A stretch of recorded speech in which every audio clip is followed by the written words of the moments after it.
కాశ్మీర్ నుంచి కన్యాకుమారి దాకా క్రికెట్ అంటే తెలవనోళ్ళు లేరు మన దేశంలో. గల్లీదండ, ఉప్పు గిర్ర, కోతి కొమ్మాట, గోటీలాట ఎప్పుడో మర్చిపోయినాం. ఇప్పుడంతా క్రికెట్ కథనే నడుస్తుంది. నిన్నీయాల ప్రో కబడ్డీ తోటి కొంచెం కబడ్డీ లేచింది గాని మెజారిటీ జనాలకు దగ్గరైన ఆట క్రికెట్. ఇక ఈ ఆట ఆడాలంటే కట్టుకునేవి, పెట్టుకునేటివి, దంచేటివి, సుంచేటివి బాగానే ఉండాలి. బాగోతాలు ఆడిన దానికంటే క్రికెట్ ఆటకే ఎక్కువ తయారు కావాలి. ఒక్క మేకప్ మ్యాన్ ఉండడు గాని క్రికెట్ మ్యాచ్ ఆడాలంటే పెద్ద కథనే ఉంటది.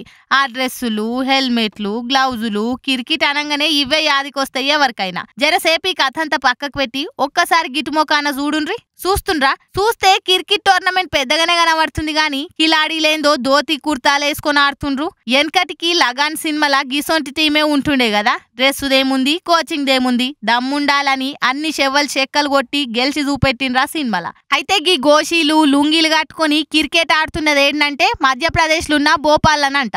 సంస్కృతి బచావో మంచ్ అనే సంఘపోళ్ళు ఇగో ఇట్లా క్రికెట్ లో కూడా సంస్కృతి సంప్రదాయాలను పరిచయం చేసిండ్రట.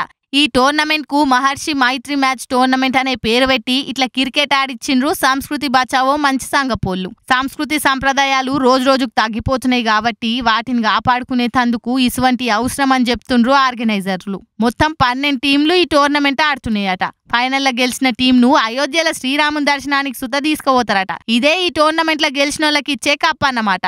ఏదో అంత చిత్రం ఉంది కదా. ఈ సంస్కృతి బచావో మంచి సంఘపోళ్ళు మామూలోళ్ళు కాదు. చిన్న చిన్న డ్రెస్సుల మీద, కట్టుబొట్ల మీద, వ్యాలంటైన్స్ డే రోజు రోడ్ల మీద తిరిగే జంటల మీద తాపకు ప్రోగ్రాంలు చేస్తుంటారు. ఇగో ఇప్పుడు ఈ కొత్త రకం క్రికెట్ పెట్టి అందరిని అయ్యో అనిపిస్తుర్రు.